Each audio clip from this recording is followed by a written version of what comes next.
Pinamamadali na ni Pangulong Bongbong Marcos ang pagpapawi sa puganteng si Zaldico. Pinamamadali na daw ng puganteng presidente. Puganteng presidente, mali, baliktad. Pinamamadali na daw ni Bongbong Marcos na sangkot sa flood control scandal ang pagpapauwi kay Zaldico. Putang ina, ano yan, anak mo? Ano, wala tayong control dyan, sir. Ano ka ba? Bobo ka ba talaga? Hindi mo pwedeng madaliin yan. O sabi ko nga sa inyo, isa pa dito na nakikita natin yung pwedeng maging angulo is alam nila na hindi ganun kabilis, kadali magpauwi ng isang Pilipino.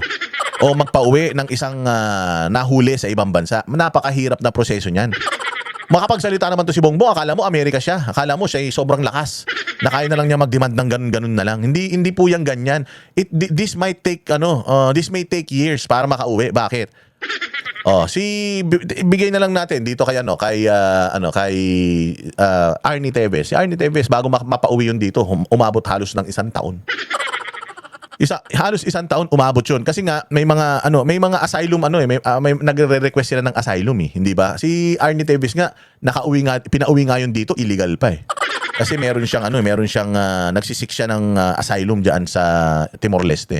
So ito si Zaldico, balita din na excuse me, nagsisik din to ng asylum diyan sa Portuguese mo. Basta any country diyan sa Europe, nagre-request din siya ng asylum. So hindi yun ganun kadali. Hindi ganun kabilis yun. Siguro pinakamabilis na yung kalahating taon na mapauwi mo yan dito. Sa kalahating taon, ang daming nangyari nun.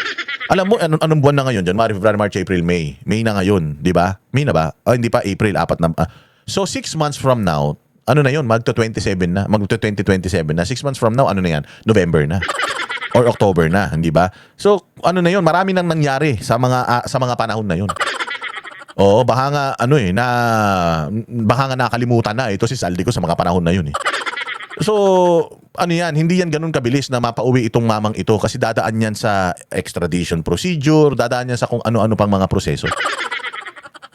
So kung akala ninyo kung ito palabas na naman to ni Bongbong na parang tingnan ninyo, sabi ninyo ayaw ni Bongbong, tingnan nyo, siya mismo ang nagpapamadali, gago. Wala kang kapangyarihan para madaliin ang isang bansang soberanya para isoli sa'yo kahit citizen mo pa yan. Maraming mga usaping diplomatiko para maisakatuparan niyang mga yan. Puta, ginagawa mo na naman tanga yung mga Pilipino eh. Sinasabi mo na naman na pinapamadali, putang ina, Diyos ka, boss ka.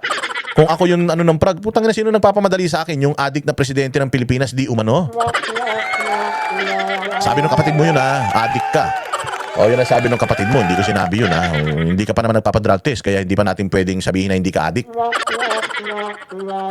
Pinapamadali? Ang galing naman ni BBM. Ano pa? Pero ayon kay Interior Secretary John Vic Remulla, baka umabot pa ng 1 buwan bago ma-deport si Ko. Ito pang Remulla na to. Si Remulla bakla. Nakita nyo yung mga pinos ko na pinagsasabi ni sa kanya, ni Iloy Bugris. Putang ina, kawawa si Remulla, no? John Vic Remulla, masyado kang insecure kay Basti eh. Panay kasi ang papogi mo pero mukha ka namang naligo sa putikan. Kukumpara mo yung sarili mo naman kay Basti, Diyos ko po, sa kutis pa lang ang layo na. Sa mukha, malayo. Sasabihin mo, supot si Basti. Puta, nakita mo ba yung picture niya sa Hague? Yung naka-jogging pants siya, putang ina, akala mo may mineral water sa kanyang bandang harapan? Ang laki-laki. Ito si Remulla, masyadong malibog. Ang dami-daming pwedeng pansinin kay Basti, yung pang titi niya. Nakakala mo naman na isubo niya na. Hindi ko alam kung gusto niyang isubo, plano niyang isubo, o gusto niyang ipasuksok sa tumbong niya. Ikaw, Remulla, laki-laki mong tao, bakla ka ba? Masyado kang insecure. Ikukumpara mo naman yung Cavite sa Davao. Ang layo. Tahong lang meron kayo sa Cavite. Tahong, tsaka mga kriminal. Yun lang meron kayo dyan, tsaka traffic, tsaka mga alikabok. Makaasta ka, akala mo naman ang ganda-ganda ng probinsya mo. Pumunta ka sa Davao, dilaan mo yung kalsada nila doon, kita mo walang kadumi-dumi. Yabang-yabang na naman. Kesyo mapapauwi daw 1 buwan lang. Ulol, Atong Ang nandito sa Pilipinas, hindi mo mahuli-huli, yabang-yabang mo. Pati yung nasa ibang bansa, kayo 1 month lang makakauwi na yan, tarantado. Yung maghuli ka nga lang ng nakahubad, hindi mo magawa eh. Di ba? Yung war on topless mo nga, kasimple-simpleng trabaho niyan, hindi mo ma-i-execute ng maayos, mapauwi pa kaya to si Zaldico. Style nyo, bulok. Ganitong Remulla na to, kaya bang-yabang mo, kala mo. Tumakbo ka kahit senador, putang ina, walang buboto sa'yo. Baka bumoto sa'yo yung kapatid mo lang. Si Boying Remulla, baka kahit yung asawa mo, hindi kayo boto eh. Sa hotline of India, Maris Ellis. Mismong si Pangulong Bongbong Marcos ang nagkumpirma kagabi na nahuli na si dating Congressman Zaldico sa Prague sa Czech Republic. Ayon sa Pangulo, nahuli si Ko sa border ng Germany matapos tangkaing pumasok doon mula sa Czech Republic. Hindi siya nakalusot sa Germany dahil walang kaukulang dokumento, kaya ibinalik sa mga otoridad sa Czech kung saan siya nakakulong. So imagine, nahuli siya sa Czech Republic. Meron silang ganong detail. May detail sila na immigration, hindi nakalusot sa Germany, kaya ibinalik sa Czech. Pero puro salita lang yun. Puro kwento lang yun para si Madriaga lang. Puro istoryahe. Walang mga supporting document. Wala man lang kahit na imahe na makakapagsabi na nahuli talaga siya. Wala. And yet, pinaparot na ng mainstream media yun. Dahil sinabi ni Bongbong, pinaparot na nila. Dahil kinuwento ni Bongbong, pinaparot na nila. Si Bongbong ang hari ng fake news peddler sa Pilipinas. Bakit ko nasabing fake news? Sabi niya nung 16-day siege dyan sa KOJC, wala daw pulis ang pumasok na may baril. Wala daw pulis ang gumamit ng tear gas. Eto na, naglabas tayo ng mga video. Napakaraming mga pulis doon ang may baril. Si General Torre nag-iikot sa loob, meron pang sukbit-sukbit na Armalite, baby Armalite sa likod. Ganyan ka fake news si Bongbong. Hindi nag-apologize si Bongbong doon. Hindi kinorek ni Bongbong yung fake news niya noon. Hindi niya kinorek yun. Hanggang ngayon, hindi pa siya kinokorek yung sinabi niya na yun. Ganyan ka fake news si Bongbong. Harap-harapan in live kasama yung mga mainstream media, kaya niyang magsinungaling. At kahit na kitang-kita mo na nagsisinungaling siya, pucha, you will not break him. Oo, hindi siya, walang kakurap-kurap yun, magsisinungaling. Yung ganyan kasinungaling si Bongbong. Kaya ito, paniniwalaan nyo kagad kay Bongbong galing. Yung listahan ng kasinungalingan ni Bongbong, sabi ko sa inyo, ang kapal, ganito kakapal, mas makapal pa sa encyclopedia. Ganyan kasinungaling yan. So, paniniwalaan natin agad. Ako mainstream media, paniniwalaan ko kagad. Wala ba kayong Europe Bureau? Buti pa ang SMNI, merong Europe Bureau. O baka mamaya maunahan kayo ng SMNI, magpuntang SMNI sa sa Czech Republic sa immigration at tanungin yan personal kung may nahuling ang Zaldico doon. Baka wala. Wala bang TV5 sa Europe? ABS-CBN or GMA7 sa Europe? Mas matindi pa pala ang SMNI. Ang SMNI, buong mundo, meron silang SMNI. May SMNI US, SMNI Japan, kahit saang mundo, kahit saan lupalop na mundo may SMNI. O mga kapatid nga natin dyan sa SMNI Europe, o yung Europe Bureau, sino ba yan? Sila Kuya Anton, sila Ate JL, sila, yung magkasama na yun na malulupit. Puntahan nyo nga at kayo na nga magtanong. Tulungan na natin to mainstream media, mga walang kakwenta-kwenta na ito. Sabi naman ng Malacanang, ikinatuwa ni Pangulong Marcos ang pagkakahuli kay Ko at pinamamadali na ang pagpapauwi sa kanya para harapin ang alegasyon sa flood control scandal. Yun yung angulo nila na natutuwa si Bongbong Marcos na nahuli na ito. Isinasangkot ka nito, bakit ka natutuwa? So ngayon, ang twist nila dito, natutuwa ang presidente, sabi ko naman sa inyo ang presidente gusto niyang isolve itong kaso, itong iskandalo na ito. Kaya talagang pinamamadali niya. So this is all for optics para kay Bongbong na parang kasi wala siyang naipakulong Wala siyang kayang ipakulong kasi ang hinihingi nga ng taong bayan, sabi nga, ang hinihingi ng taong bayan ulo niya at saka ni Martin Romualdez. Anong ulo na naman 'yan? Hindi yan ulo na pupugutin mo Itong NBI na to, ewan ko kung nagtatanga-tangahan kayo o tanga kayo Yung sinabi ni Baste na ulo lang ni Bongbong ang gusto natin, ibig sabihin si Bongbong lang ang gusto namin. Pagdating dito sa mga pagnanakaw sa Pilipinas, si Bongbong ang pinuno niyan. Siya ang ulo at ulo lang niya ang kailangan namin. Hindi namin kailangan ang ulo ng mga congressman. Ang ulo lang ni Presidente Marcos ang kailangan namin. Ibig sabihin, hindi niya sinasabi na patayin natin si Bongbong. Walang ganun. Ang sinasabi niya, si Bongbong. The ulo is Bongbong. Buong Bongbong yun, hindi ulo lang. Masyado naman kayo literal para kasi gagamitin din ni John B. Cremulya yung argumento na yan. Hindi ko naman sinabing support literal. Hindi ko naman sinabing support literal si Bongbo ay si Baste. Figure of speech lang yun. Na mahina siyang nilalang. Di ganun din kay Baste, yung sinabi niya na ulo ni Bongbong, ang gusto niya, hindi yun literal na ulo ni Bongbong pupugutan niya, hindi yun ganun. Ang ibig sabihin nun si Bongbong, yung ulo ni Bongbong at si Bongbong iisa. Siya lang ang kailangan namin. Ganun lang yun. Inan tong mga to. So ganyan din ang gusto nilang gawin kay Bongbong Marcos, yung optics na parang tuwang-tuwa siya na kasi wala siyang kayang ipakulong. Hindi niya maipakulong yung pinsan niya. Hindi niya maipakulong. Hindi niya mapaimbestigahan yung 18 Marines. Kasi kung ako si Bongbong, wala akong kasalanan. May sinasabi yung 18 Marines. Hindi ako matatakot na paimbestigahan ko yung 18 Marines na yan. Imbestigahan niyo yung 18 Marines, ba't dinadamay ako ng mga yan? Di ba? Hindi. Ayaw nila pa imbestigahan Kahit si Lacson ayaw pa imbestigahan. Di ibig sabihin natatakot sila doon sa mga pwede pang lumabas na mga ebidensya laban sa kanila. O tapos ngayon gusto niyo mabago ang perception natin kay Bongbong Marcos na, natutuwa siya na nahuli si Zaldico. Nandito na ba si Zaldico? Wala pa naman. Saka na siya matuwa kapag kasi Zaldico hindi na siya nagsasalita na at hindi na siya idinadamay. Pero sa ngayon, ang testimonya ni Zaldico nakatatak pa sa utak natin na ang pinuno ng sindikato ng pagnanakaw sa flood control si Bongbong at saka si Romualdez. Silang dalawa. Oh. Ikaw ba hindi ka kakabahan yan? So gusto lang nilang sabihin na gano'n pero walang nakukulong.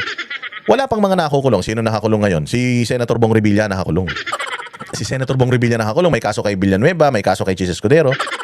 Sila yung mga gustong ipakulong. Bakit? Sabi ko nga sa inyo, di ba, sa nakaraang reels ko, yung mga nakakulong ngayon, si Pangulong Duterte, si Pastor Apollo Kibuloy, ayan si Senator Bong Revilla, yung mga yan, walang mga kasalanan yan. Ginagamit lang ng gobyerno yung mga tao na yan para gipitin, para may maipakita sa tao na meron kaming naipakulong. Pero walang ebidensya sa mga yan.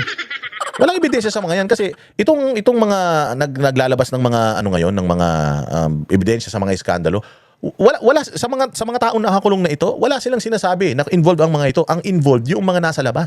Yung mga congressman na naghihiring ngayon, si Romualdez na nangangayayat na at si Bongbong na pa-jumping jack lang. Yan yung mga sinasabi ng mga nagnakaw pero bakit sila nakalaya? Bakit ito nakakulong? O kasi nga kaya ikinulong yung mga yan kasi nga para lang masabi na mayroon silang naipakulong. Pero may ebidensya sa mga yan? Wala. Mamaya pag-uusapan pa natin yan. Diretso pa natin to. Kung isang tao po ay may warrant of arrest, fugitive, cancel ang passport, sino po ang hindi matutuwa na ang isang taong fugitive ay maibabalik sa Pilipinas para managot? Nais lang po natin ipaalala sa mga nagsasabing kinalimutan na. Yun na nga, yung sinasabi nyo, fugitive, may kasalanan para managot sa Pilipinas. Bakit si Pangulong Duterte dinala nyo sa ibang bansa, dito siya may kasalanan sa Pilipinas? Tangina to, bobo eh. Yan ka na naman, nagsalita ka na naman, puro ka na naman katangahan, Claire Castro. Ano pa? Ang flood control scandal. Hindi po yan totoo. Ang pagkilos ng gobyerno, ang utos ng Pangulo, ay hindi po yan totoo. Ulitin. Sa mga nagsasabing kinalimutan na ang flood control scandal. Hindi po yan totoo. Diba? Yun yung nila, general optics na gusto nilang maintindihan ng tao. Sa mga nagsasabi kay Bongbong Marcos na hindi niya pinupursu ito, hindi po yan totoo. Ulul. Wala pa nga nakakulong. Magsosona na naman kasi si Bongbong Marcos. Kaya kailangan meron silang maibalita na papatsi-patsi. Isang taon na nakalipas nung sinabi niyang mahiya naman kayo. Hahabulin namin kayo. Sinabi rin niya sa mga smuggler, kayong mga smuggler, hahabulin ko kayo. Wala naman nangyari. Kayong mga drug lord, hahabulin ko kayo. Wala naman nangyari. Tapos eto na naman, flood control project. Mahiya naman kayo. Wala na naman nangyayari. So eto, para malapit ang SONA, yan na naman yung bagong yan nila. Patungkol sa flood control, unti-unti, ayan na, nahuhuli na natin. Ulol, yan yung optics na gusto nyong ipakita sa tao. Ang pagkilos ng gobyerno, ang utos ng Pangulo ay nananatili. Managot ang dapat na managot. Ayun na nga, hindi nga siya nananagot. Managot ang dapat managot. Ang ini-involve nga, pinsan niya at saka siya, hindi naman sila nananagot. Managot, dapat managot, pera lang ako. Dapat dinugtungan mo na ganun. Handa rin daw si Pangulong Marcos na makinig sa mga isisiwalat ni Ko. Ang dapat tatanong dyan ay kung handa ba si Zaldico na magsabi ng katotohanan. Gago. Handa ba si Zaldico na magsabi ng katotohanan? Nagsabi na nga ng katotohanan, di ba? Sinabi niya na I'm just one person na mababa ang posisyon compared dun sa dalawa. Compared kay Martin Romualdez at saka compared kay Pangulong Marcos. Ano lang ba yung pwesto ko? O kung ano lang yung iutos nila sa akin, gagawin ko lang according dun sa trabaho ko. Nagsabi na siya noon hindi ba? Sinabi nga niya si Lisa Marcos involved. Sinabi niya si Bongbong involved. Sinabi niya si Martin Romualdez involved. Pinaniwalaan niyo ba? Hindi, kasi kayo yung involved eh. Nagsasabi na siya ng totoo noon. Ang gusto niyo kasi, bawiin niya yung mga sinasabi niya noon. Pag binawi niya yung mga sinasabi niya noon at sinabi niya, si Pulong ang diniliberan ko si ganito.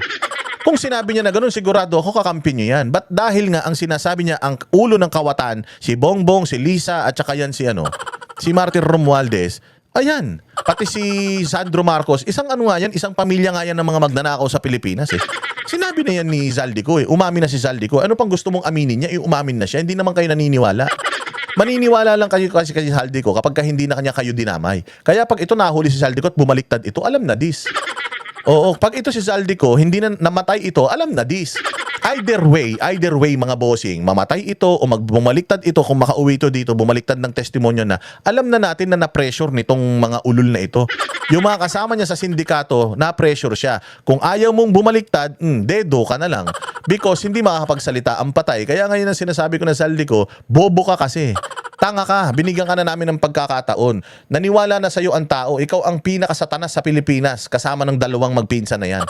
Binigyan ka na ng pagkakataon ng tao, naniwala na yung tao dun sa revelasyon mo, hindi mo sinundan eh. O ngayon, nasundan ka, putang ina ka, mamamatay ka, maniwala ka. Siguraduhin mo na meron kang mga recorded videos ng paglalahad mo ng mga transactionist nyo nitong pamilya na to. At saka mga supporting document na mag-corroborate diyan sa mga testimonya mo. Siguraduhin mo na meron ka kasi kung wala ka niyan, Zaldico, maniwala ka sa akin, mamamatay ka. Oo. Sa laki ng perang pinag-uusapan dito at sa daming buhay na nawala dito sa Pilipinas dahil sa pagnanakaw na yan, sa buong history ng Pilipinas, yan ang pinakamalaking pagnanakaw na naganap. Pagka yan, naku, maniwala ka, Zaldico, pagka yan hindi mo inayos, patay ka. Oo, patay ka talaga. Pumapatay nga ang tao rito, halagang 5,000, yan pa kaya bilyon-bilyon, trilyon-trilyon. O kaya mag-ingat ka. Nagsabi na si Zaldico, nilabas pa nga ni Zaldico yung mga listahan ng mga di ba? Ng mga ibinibigay niya kay Sandro Marcos. O naglabas na siya ng testimonya niya, ang linaw-linaw. Gusto niyo ba ulitin pa natin? Nagsalita na si Zaldico, ma'am. Willing siyang magsalita. Ang problema nga, natatakot siya sa buhay niya. Oo, natatakot siya sa buhay niya kasi nga ikakamatay niya dahil nga yung mga idinadamay niya, mga mamamatay tao na mga magnanakaw pa. Kung handa ba siya na sabihin kung sino, kung hindi natin sinasabing siya'y guilty, kung sino ba yung kanyang mga nakasama. Sinabi na nga niya.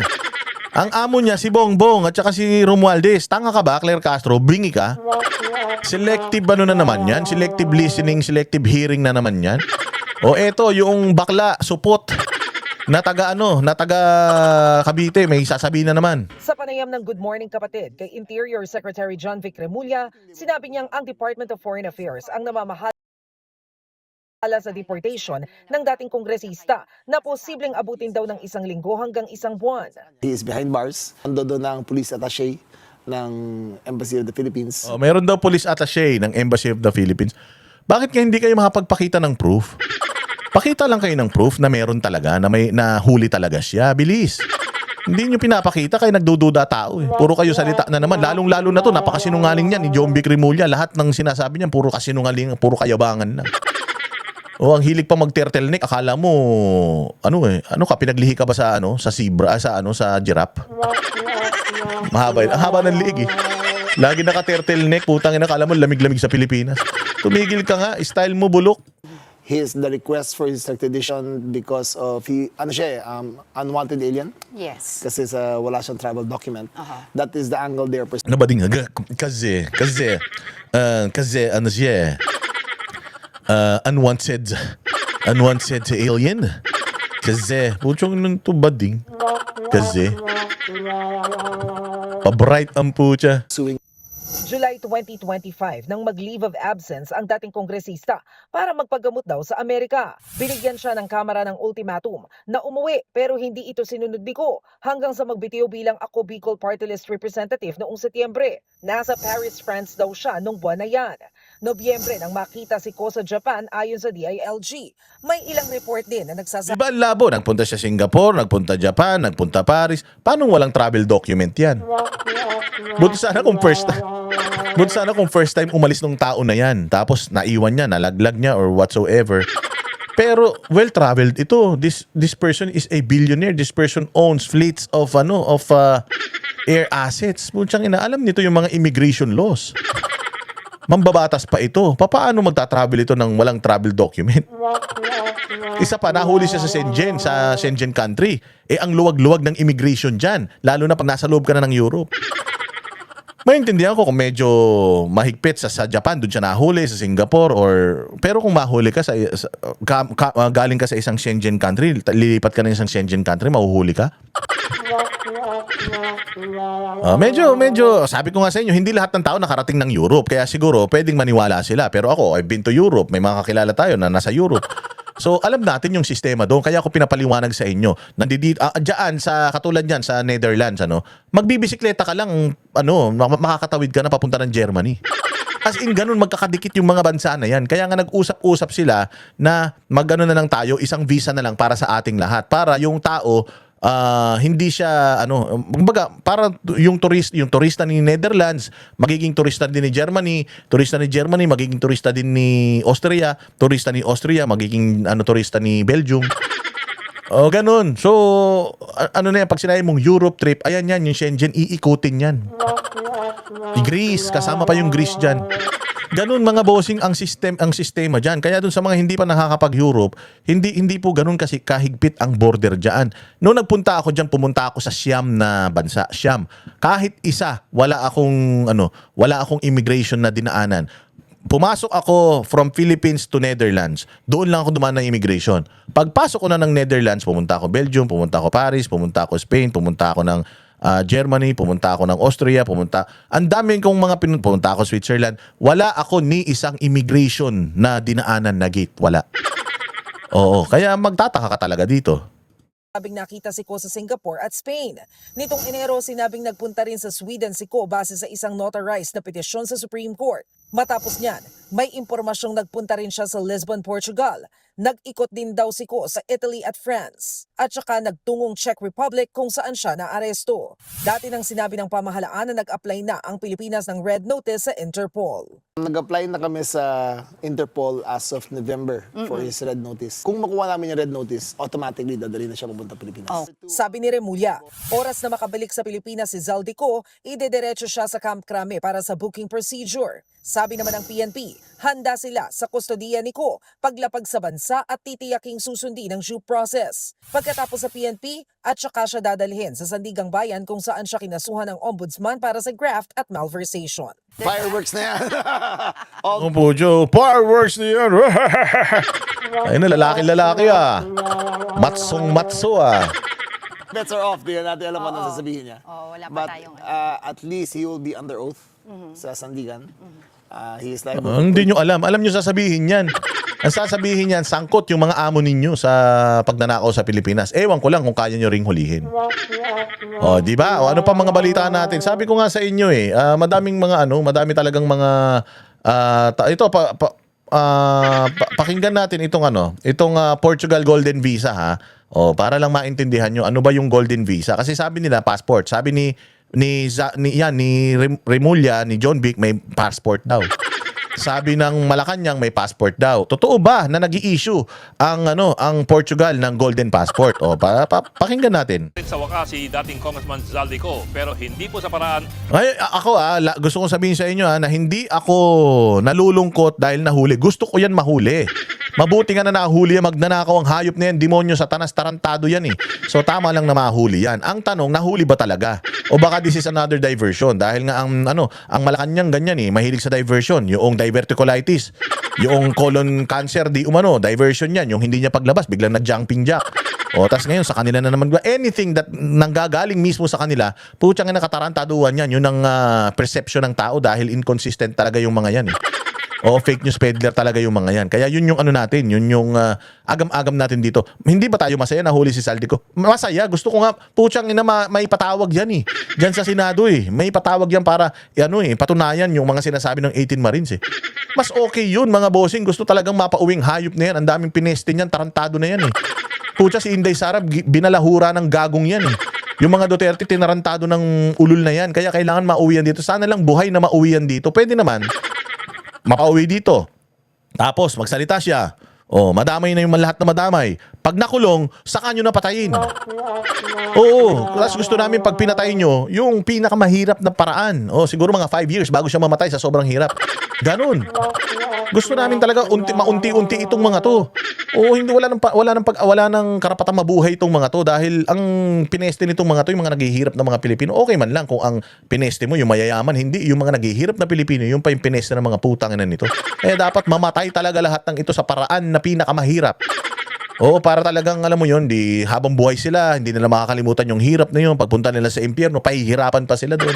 Alam mo yun, para talagang yung mga kaapu-apuhan nila, kung pwede pati mga kaapu-apuhan nila, madamay dyan sa pagkasunog sa impyerno dahil sa sobrang kahayupan ng mga ito. Masaya tayo na nahuli yan. Ang tanong, nahuli ba talaga? Na inasahan ng marami. Sa matagal na panahon, inisip kasi ng marami na ang International Criminal Police Organization or Interpol ang kukuha sa kanya gamit po ang isang red notice gaya po na nangyari kay dating Pangulong Duterte. Inisip naman ng iba na hindi madaling makuha si Zaldico dahil meron na raw siyang tinatawag na Portuguese Golden Passport na binibigay daw ng Portugal sa mga banyagang nag-iinvest sa kanilang bansa. Kagabi, inanunsyo ng Pangulong Marcos na nahuli si Ko sa siyudad ng Prague, ang kabisera ng bansang Czech Republic o kung tawagin natin dati ay ang Czechoslovakia. At malinaw sa pahayag ng Pangulo na hindi po Interpol ang nakakuha kay Zaldico. Sa halip, inaresto si Zaldico dahil wala siyang travel documents. Sa madaling sabi, wala po siyang valid passport, maging Philippine o Portuguese. Ano pala nangyari sa mahiwagang Golden Passport na binigay daw ng Portugal? Misconception po kasi yan. Wala naman talagang Golden Passport ang... Yun. Ganyan ka-fake news ang gobyerno. Sabi nila, may passport daw si Zaldico, Portuguese passport. Wala naman palang Golden Passport ang Portugal. Wala. Meron sila Golden Visa Program. Ano yung Golden Visa Program? So, ganyan ka-fake news yung mga yan, ha? Kinorek ba nila? Hindi. Tarantado yung mga yan. Ganyan ka-fake news yan. O, tingnan ninyo kung ano yung Golden Visa versus Golden Passport. Portugal. Ang meron po sila ay Golden Visa. Gaya po ng ilan pa mga EU countries, ang Portugal ay nagbibigay ng tinatawag niyang Residence Permit for Investment Activity or ARI permit sa mga piling foreign investors. Ito pong Golden Visa Program, kung tawagin, nagsimula noon pang 2013. Nagbibigay po ito ng permanent residency sa mga banyaga na mag-invest ng kalahati. Ayan nagbibigay yan ng Portuguese residency for foreign investors. Hindi yan automatic na meron ka ng passport, citizen ka na. Oo, for 500,000 euros worth of investment, magkakaroon ka na ng Golden Visa. Hating milyong euros. Golden Visa, hindi Golden Passport. Hindi siya Golden Portuguese Passport. Golden Portuguese Visa. Malaki po ang diferensya nun. Sinong nagpapakalat na meron na siyang Portuguese Visa? Si John Vic Rimulya. Si Boying Rimulya. Malacanang. Pero hindi naman pala totoo. Wala naman palang ganun. Sinong fake news peddler ngayon? Kaya sabi ko nga sa inyo, kung pag-uusapan dito fake news, tayo na matagal na makukulong yan si Bongbong. Sa dami ng peking balitang ipinakalat niyan. Sa Portugal, maging sa investment funds or new businesses o dati sa real estate. Magmula po noong 2013, 40,000 banyaga na ang nabigyan nitong Portuguese Golden Visa. At kung meron ka nito, pwede kang mabuhay, magtrabaho o mag-aral sa Portugal. At pwede ka rin bumiyahe sa ibang bansa na kasama doon sa EU or European Union nang walang Schengen Visa. Dahil nga, meron ka ng Portuguese Golden Visa at ang Portugal, siyempre, bahagi po ng EU. Ang suspetsang na marami, ito talaga ang nakuha ni Zaldico, isa pong Portuguese Golden Visa. Pero ito nga, kung meron na siyang Portuguese Golden Visa, bakit pa rin siya dinampot sa Czech Republic dahil sa kawalan ng travel documents? Maring ito po ang dahilan. Ang anumang visa ay may visa lamang kung meron ka pang passport. Sa madaling salita, kahit isang katerba ang iyong visa, kung kansilado naman ang iyong passport, hindi ka rin makakausad. Sa kaso po ni Zaldico, ang kanyang Philippine passport, kansilado na mula pa noong nakaraang Disyembre dahil sa kinakaharap ng kaso ng korupsyon. Kung ganon, kahit may Portuguese Golden Visa siya, katumbas lamang po ito ng tanso kung walang kadikit na valid Philippine passport. Mga kapatid, Ed Lingo. Malinaw na malinaw yun, ha? Malinaw pa yan sa sikat ng araw, mga bossing, ha? Yan ang panatero, walang inuurungan. Pag tama palakpakan, pag